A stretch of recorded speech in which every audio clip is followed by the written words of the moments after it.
बाबू कहाँ चली गई थी मुझे छोड़ के? कौन हो बेटा? मैं इसका बचपन का दोस्त हूँ ना। बचपन का दोस्त? हम प्यार न करते थे। मुझे नहीं याद है।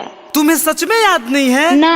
एक साथ झील में नहाना, एक साथ खाना, एक साथ स्कूल जाना।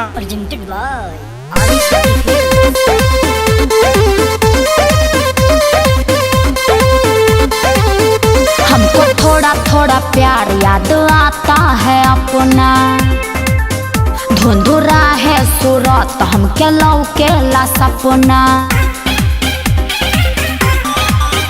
हमको थोड़ा थोड़ा प्यार याद आता है अपना, धुंधुरा है सूरत हमके लौकेला सपना। नाता हो गया अपना दीवाना मैंने माना रे।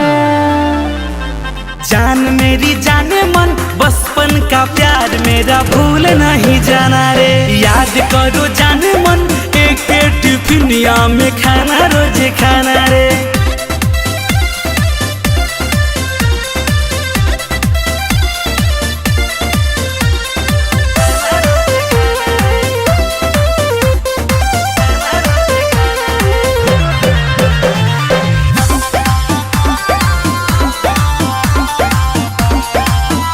अरे बाबू सोना कहते थे संग ही में रहते थे, झूला मुझको झूलाते थे, रोज हम जाते थे खुश तुम कराते थे, बर्फ के गोला खिलाते थे। दूरे रहती न थी एक पल हमारा से, आज हम हैं मुश्किल में। तोहरा सिवा के हुआ तू ही बसल बहरू दिल में। अब हमको लगता नहीं तू अनजाना रे। जान मेरी जाने मन बचपन का प्यार मेरा भूल नहीं जाना रे। याद करो जाने मन एक टिफिनिया में खाना रोज खाना रे।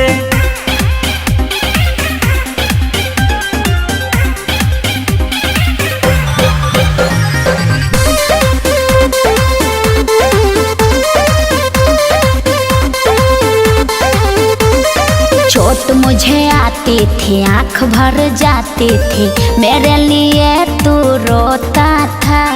याद मुझे आया रे जो भी तू बताया रे, मैं तू मेरा तोता था।